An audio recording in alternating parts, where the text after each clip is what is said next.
I came home to find my custom wedding dress in a dumpster covered in bleach and scissors cuts, and when I confronted my mother, she looked me dead in the eye and said it was an accident. My name is Emma, and I'm 27 years old. I'm getting married in 6 weeks to the love of my life, a man named Jake, who treats me like I'm the most precious thing in the world. My mother has never approved of him because he didn't come from money and works as a middle school teacher instead of something she considers prestigious. She's made our entire engagement miserable with her criticism and her constant suggestions that I could do better. But I never imagined she would go this far. Let me give you some background. My mother, Patricia, has always been controlling. Growing up, she picked out my clothes and my friends and my activities. She decided which college I would attend and what I would major in. She had my entire life planned out, and I followed along because it was easier than fighting her. But when I met Jake 3 years ago, everything changed. Jake showed me what it was like to make my own choices, to have opinions that mattered, to be respected as an adult. He encouraged me to set boundaries with my mother and to live my own life. Slowly, I started pushing back against her control. I took a job she didn't approve of. I moved into my own apartment instead of living at home. I started making decisions without asking her permission first. My mother hated it. She hated Jake for taking away her compliant daughter. She blamed him for every choice I made that she disagreed with. When Jake proposed to me 8 months ago, my mother's first reaction was not congratulations, but asking if I was sure I wanted to settle for a teacher. I told her I wasn't settling. I was marrying the man I loved. She smiled tightly and said she hoped I knew what I was doing. Planning the wedding has been a nightmare because of her. She fights me on every decision. She hates the venue because it's not fancy enough. She hates the flowers because they're not traditional enough. She hates the menu because it's not sophisticated enough. Nothing I choose is ever good enough for her standards. My dad tries to mediate, but he's never been able to stand up to her. The worst fights have been about my wedding dress. I spent months looking for the perfect dress. I wanted something unique and personal, something that felt like me. I finally found a designer who creates custom dresses, and I worked with her to design my dream gown. It was non-traditional with delicate embroidery and a soft blush pink color instead of pure white. It was artistic and beautiful and exactly what I wanted. When I showed my mother the design, she was horrified. She said I looked like I was wearing a prom dress. She said everyone would judge me for not wearing white. She said I was embarrassing the family with my unconventional choices. She demanded I cancel the order and let her take me to find a proper wedding dress. I refused. That started a months-long battle. Every time we talked, she brought up the dress. She sent me photos of traditional white gowns. She called the designer behind my back, trying to change the order. The designer called me to confirm that only I had authorization to make changes. I was humiliated that my own mother was trying to sabotage my dress. My final fitting was 2 weeks ago. The dress was perfect, even more beautiful than I imagined. The designer had poured her heart into creating something special for me. I cried when I saw myself in the mirror. This was the dress I was going to marry Jake in. This was the dress I would remember for the rest of my life. I brought it home carefully and hung it in my spare bedroom closet where it would be safe until the wedding. My mother had been staying with me for the past week.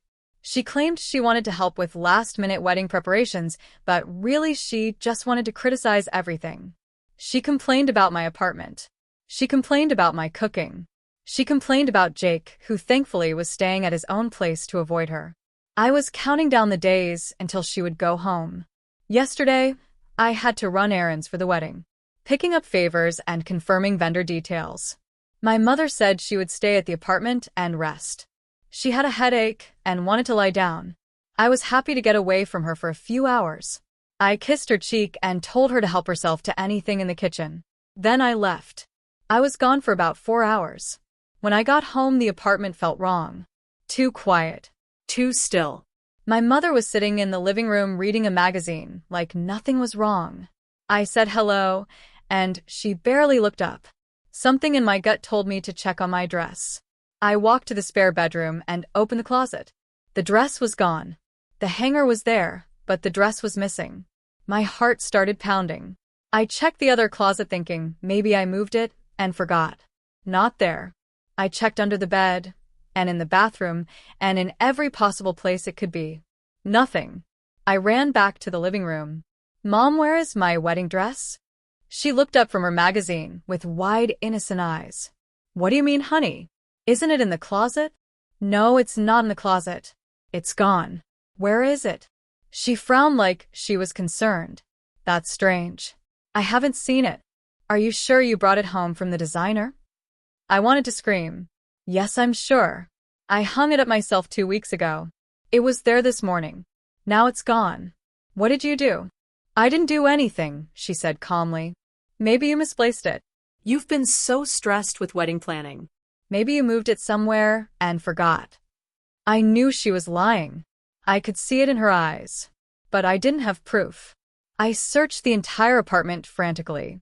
I looked in every closet and drawer and cabinet. The dress was nowhere. I called Jake sobbing, and he rushed over. Together we searched again. Still nothing. My mother watched us with this serene expression. I'm sure it will turn up, she kept saying. Things don't just disappear. But it had disappeared. My custom, one-of-a-kind wedding dress was gone. I called the designer in a panic. She said she would start working on a replacement immediately, but there was no way it would be ready in 6 weeks. She said she could create something simpler, but it wouldn't be the same as the dress I fell in love with. I was devastated. That night, I couldn't sleep. I kept thinking about my mother's calm demeanor, her complete lack of concern about the missing dress, the way she suggested I had misplaced it when she knew I would never be that careless. She did something. I knew she did, but I couldn't prove it. The next morning I got up early and went outside to check the dumpster behind my apartment building. I don't know why. Maybe intuition. Maybe desperation. I lifted the heavy lid and looked inside.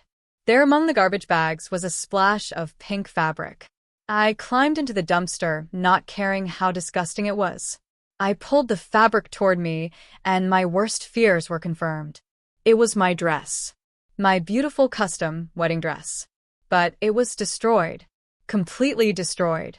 Someone had poured bleach all over it, leaving horrible stains. Someone had taken scissors and cut through the delicate embroidery and the layers of tulle. The dress was in pieces. Ruined beyond any possibility of repair. I sat in that dumpster holding the remains of my dress, and I screamed. I screamed until my throat was raw. Jake heard me from the parking lot and came running.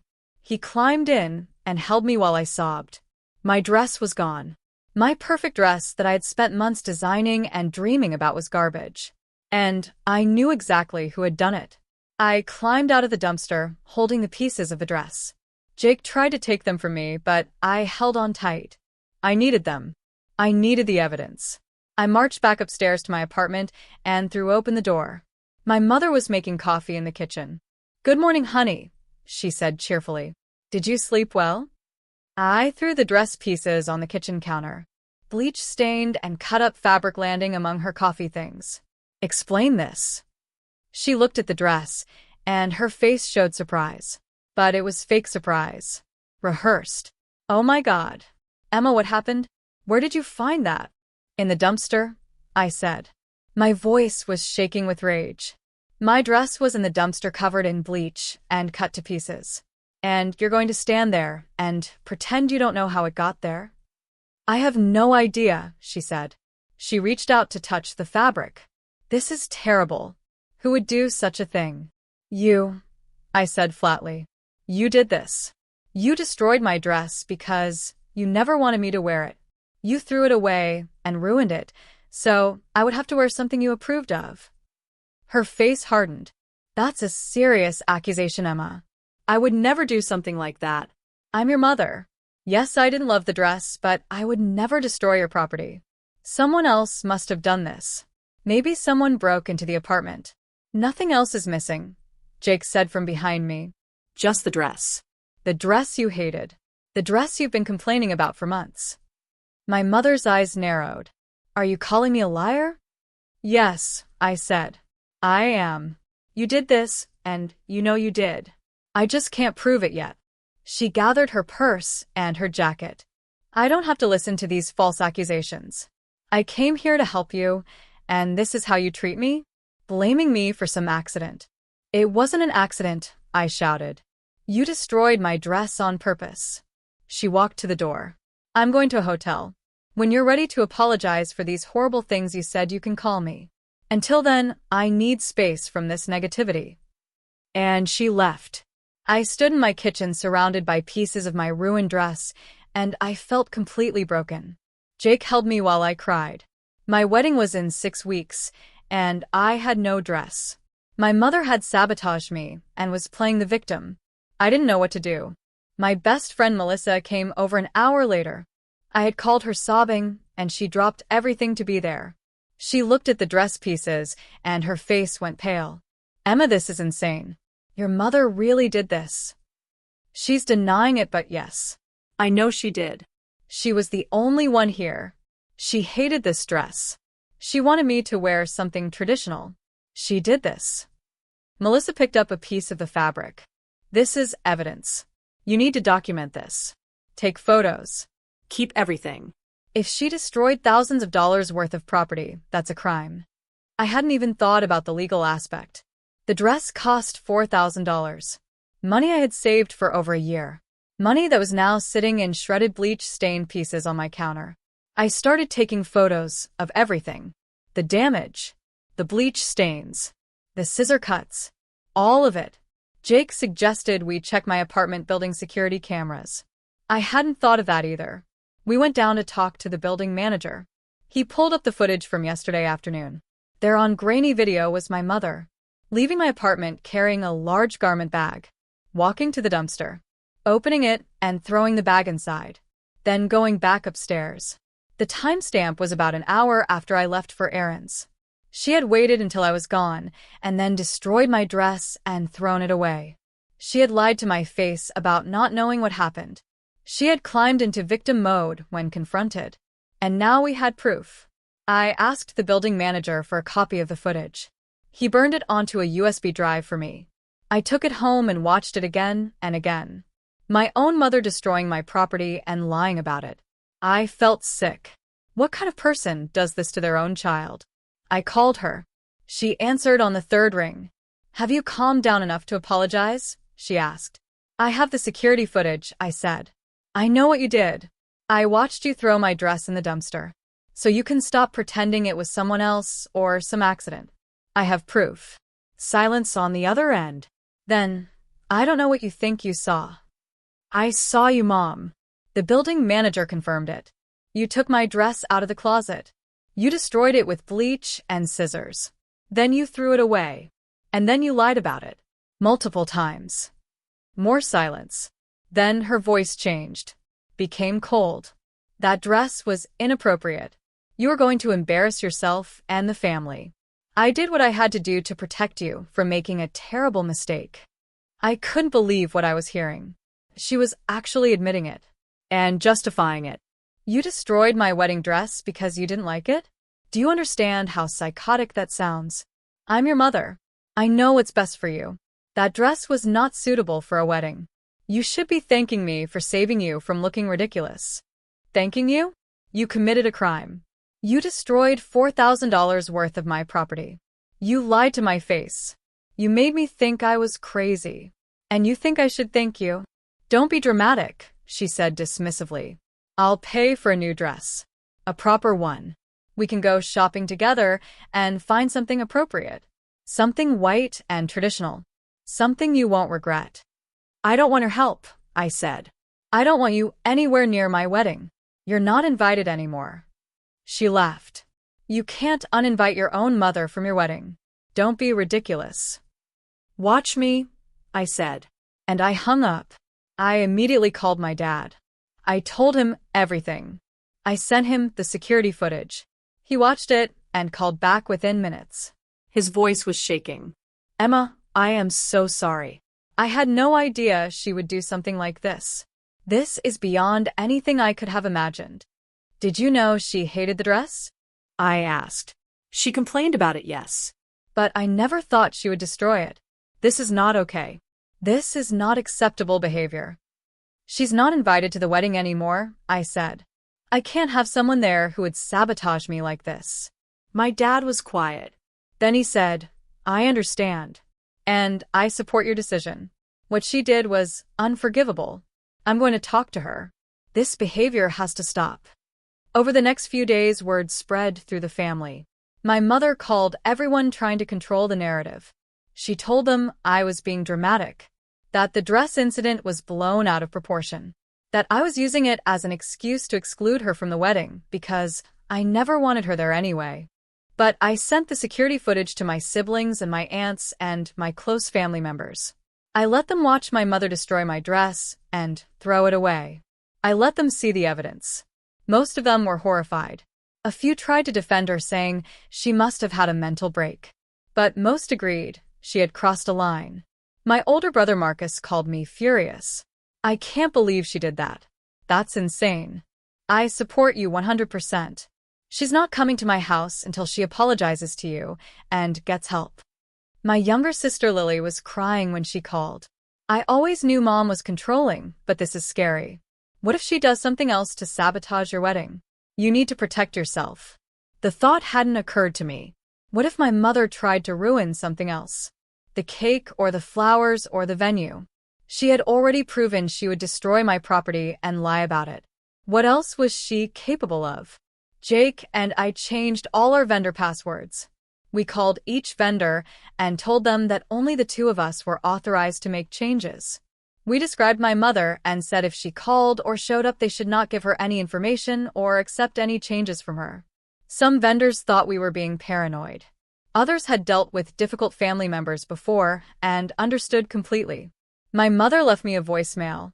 She said I was overreacting and being cruel. She said a mother should be at her daughter's wedding no matter what. She said I would regret this decision for the rest of my life. She said the family was judging me for being so unforgiving. She said I was breaking her heart. I saved the voicemail, added it to my evidence file. Because, yes, I was building an evidence file. Photos of the dress, security footage, text messages, voicemails, everything documented. My mother had committed destruction of property, and I wasn't ruling out pressing charges if she continued to harass me or try to sabotage anything else. My dad came to visit me a few days later. He looked tired and sad. Your mother is not handling this well, he said. She's convinced she did nothing wrong. She keeps saying she was trying to help you. I've tried reasoning with her, but she won't listen. She destroyed my dress, Dad. She cut it up and poured bleach on it and threw it away. Then she lied about it until I showed her proof. That's not trying to help. That's sabotage. He nodded. I know. And I'm not defending her. What she did was wrong on every level. I'm just trying to figure out how we move forward from here. She's not coming to my wedding, I said firmly. That's not negotiable. She needs to understand there are consequences for her actions. I understand, he said quietly. And I'll be there. I'll walk you down the aisle. But your mother won't be. And that's her own fault. We sat in silence for a moment. Then I asked the question I had been afraid to ask. Did you know she was going to do it? Did she tell you her plan? No, he said immediately. I swear, Emma, I had no idea. If I had known, I would have stopped her. I would have warned you. I've been enabling her controlling behavior for years by not standing up to her, but I would never have let her destroy your dress. I believed him. My dad had his flaws, but he wasn't cruel. He was just weak when it came to standing up to my mother. She needs therapy, I said. This level of control and sabotage isn't normal. She needs professional help. I've suggested it, he said. She refuses. She says therapists would just side with you and tell her she's wrong. She's completely convinced she was justified in what she did. That scared me more than anything. My mother destroyed my property and felt no remorse. She thought she was right. She thought she was helping me. That level of delusion was dangerous. I went back to the designer to discuss options. She had started working on a new dress, but it was going to be simpler than the original.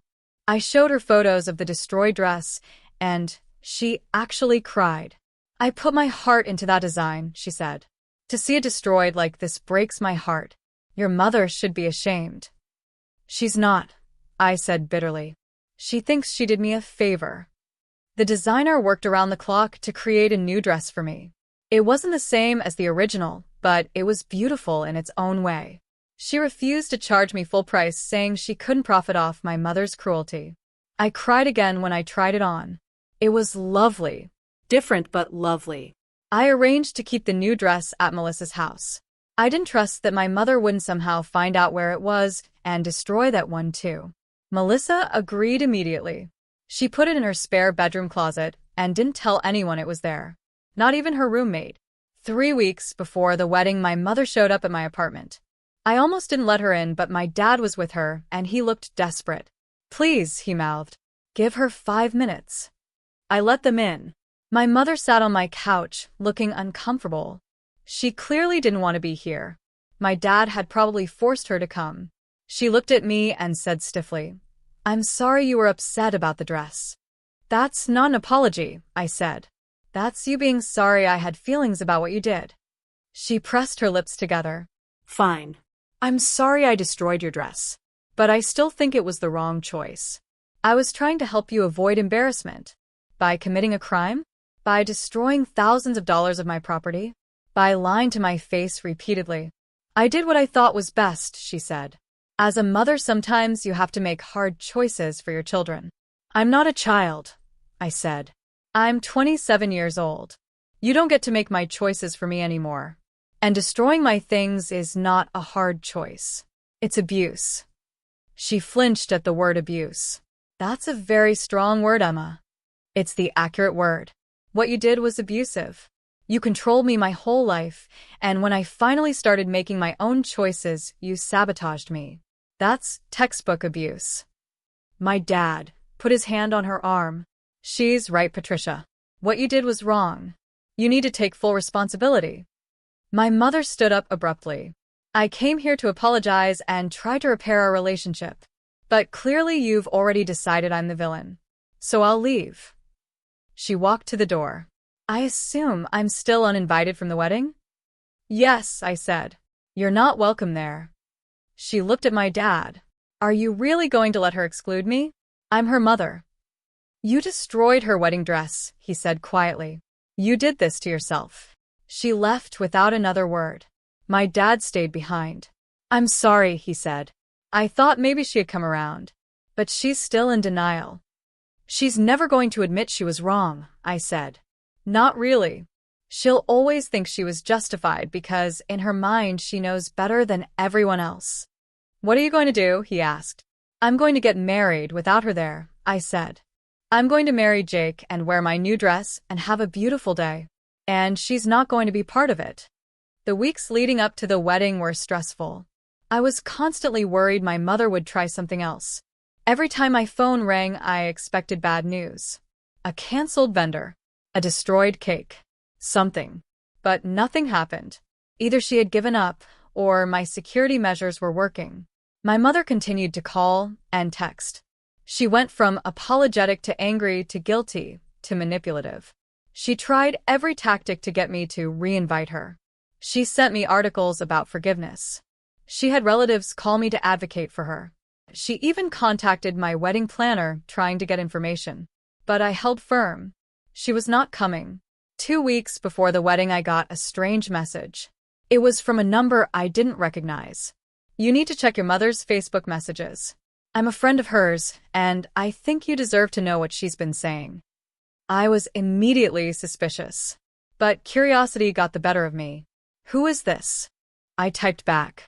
"Someone who thought your mother was a good person until I saw what she's really like. Check her messages with Linda Garrett. You'll understand." Linda Garrett was my mother's best friend. They talked every day. I didn't have access to my mother's Facebook account, obviously. But the mysterious messenger sent me screenshots. Lots of them. The messages were from before and after the dress incident. My mother talking to Linda about her plans. "I'm going to take care of that hideous dress problem," one message said. "Emma will thank me later when she sees the photos and realizes she would have looked ridiculous." Another message from the day after I confronted her. "She found the dress in the dumpster. I told her I didn't know how it got there. She doesn't have proof it was me." Except I did have proof. The security footage she didn't know existed. More messages. Emma is being dramatic about a dress. She'll get over it. She always does what I want eventually. And I'm not going to apologize for protecting my daughter from her own bad judgment. The most damning message was from a few days ago. If they don't let me come to the wedding, I'll show up anyway. They can't physically stop me. I'll make a scene if I have to. Emma needs to learn she can't exclude her own mother. My hands were shaking as I read through all the messages. My mother had planned the dress destruction in advance. She had admitted it to her friend. She was planning to crash my wedding even though she was uninvited. And she felt completely justified in all of it. I screenshot the screenshots and sent them to my dad and my siblings. I also sent them to my wedding planner with a warning that my mother might try to show up. The wedding planner said she would hire security just in case. She had dealt with family drama before and knew how to handle uninvited guests. My dad called me immediately after seeing the messages. I'm filing for separation, he said. His voice was hollow. I can't be married to someone who would do this and feel no remorse. I'm done enabling her. I was shocked. My parents had been married for 35 years. Dad, you don't have to do that because of me. It's not just because of you, he said. It's because of me. I've watched her control and manipulate everyone around her for decades. I told myself it wasn't that bad, that she meant well. But this showed me who she really is. And I can't be married to that person anymore. My siblings were equally horrified by the messages. Marcus said he was going no contact with our mother until she got professional help. Lily said she was taking a break from her too. They both said they would be at my wedding to support me no matter what. I showed the messages to Jake. He read them, and his face went dark with anger. She planned it. She deliberately destroyed your dress, and then lied about it. And now she's threatening to crash the wedding. Emma, this is serious. We need to take precautions. We met with the wedding planner and the venue security. We gave them photos of my mother. We told them she was absolutely not allowed in under any circumstances. If she showed up, they were to escort her off the property immediately. We even discussed having someone stationed at the entrance to watch for her. I felt ridiculous having to plan security against my own mother. But those messages proved she was unpredictable and willing to sabotage me. I couldn't risk her ruining my actual wedding day after what she did to my dress. The week of the wedding arrived. I was a bundle of nerves. Not about marrying Jake, but about what my mother might do. Every phone call made me jump. Every unexpected knock on the door made my heart race. I was constantly looking over my shoulder, expecting her to appear. My dad moved out of the house he shared with my mother. He got an apartment and filed official separation papers. My mother apparently had a breakdown when she was served. She called me sobbing, saying I had destroyed her marriage, that I was tearing the family apart, that I would regret this for the rest of my life. I didn't respond. I had nothing to say to her. She had brought this on herself through her own actions. I felt bad that my parents were separating, but I also felt relieved that my dad was finally standing up to her. The night before the wedding, my bridesmaids took me out for a low-key dinner. No wild bachelorette party. Just good food and good company.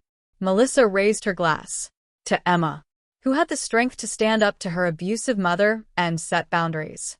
Tomorrow you're going to marry the love of your life, and it's going to be perfect. We all clinked glasses. I felt emotional. These women had supported me through everything. The dress destruction. The family drama. The stress of wedding planning under the shadow of my mother's threats. They had my back no matter what. That night I stayed at a hotel with my bridesmaids. The new dress was safely with us. We had hired someone to stand guard outside our hotel room door overnight.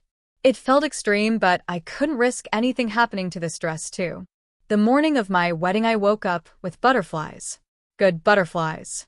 Excited butterflies. Today I was marrying Jake. Today I was starting my new life. Today was supposed to be perfect, and I was determined not to let my mother's shadow ruin it. We got to the venue early. Security was already in place. The wedding planner showed me a photo on her phone. My mother's car had been spotted in the parking lot an hour ago.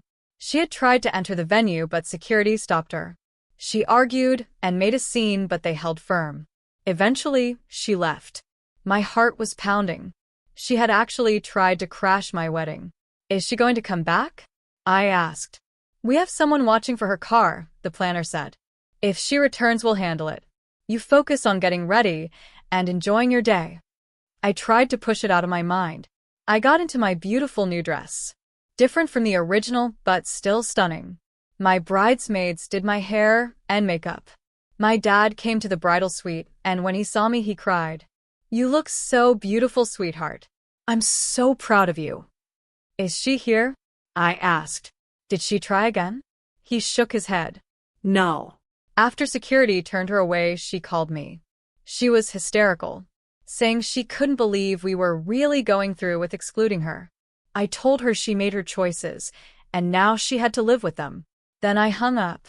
The ceremony was about to start. I lined up with my dad to walk down the aisle. My hands were shaking, not from wedding jitters, but from fear that my mother would somehow burst in and ruin everything. But the doors opened, and we walked down the aisle, and she wasn't there. Jake was waiting for me at the altar. He was crying. He looked so handsome in his suit and so full of love. I focused on him, on his face, on this moment. I refused to let my mother's absence or attempted presence take away from this. We said our vows. We exchanged rings. We kissed as husband and wife. And the whole time I kept waiting for something to go wrong, for my mother to appear, for some catastrophe. But nothing happened. It was perfect. The reception was beautiful. The food was delicious. The dancing was fun.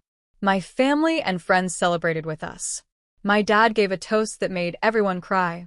He talked about watching me grow into a strong, independent woman, about being proud that I stood up for myself, about knowing that Jake and I would have a beautiful life together.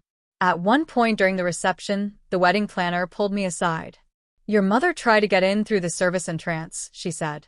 "Security caught her and escorted her off the property. She's been banned from returning. She's gone." I felt a wave of anger and sadness. Even now, on my wedding day, she was trying to control me, trying to force her way into an event she wasn't welcome at. She couldn't just let me have this one day. But then I looked around, at Jake laughing with his groomsmen, at my siblings dancing together, at my dad talking with Jake's parents, at all the people who truly loved and supported me. My mother wasn't here, but everyone who mattered was. And that was enough. The wedding ended without any major incidents thanks to security. Jake and I left for our honeymoon the next morning. 2 weeks in Italy with no family drama. No mother trying to control me.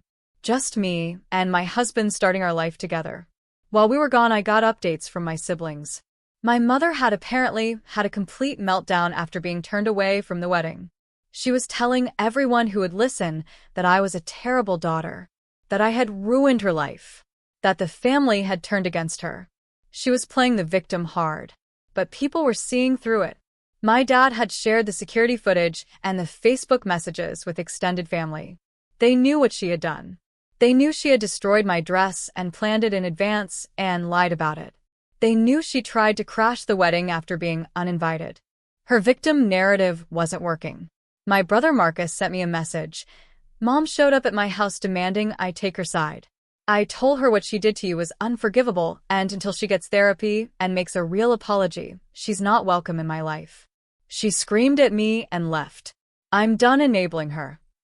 My sister Lily sent a similar message. Mom called crying, saying everyone abandoned her. I told her she pushed everyone away with her controlling behavior. She hung up on me. I feel bad, but also relieved. Is that wrong? I told her it wasn't wrong. It was healthy. We had all spent our lives walking on eggshells around our mother, trying to keep her happy, trying to avoid her criticism. Now we were finally setting boundaries, and she couldn't handle it. When Jake and I got back from our honeymoon, we had our wedding photos. They were beautiful. I looked happy and glowing. Jake looked proud and in love. Our families looked joyful. The day had been perfect despite my mother's attempts to ruin it. I posted a few photos on social media, not to rub it in my mother's face, but because I was proud of my wedding and wanted to share it. The comments were overwhelmingly positive. Friends congratulating us. family members saying how beautiful everything was, and a few people who knew the drama commenting on how strong I was. My mother left a comment. "I'm hurt I wasn't included in this special day, but I wish you happiness anyway."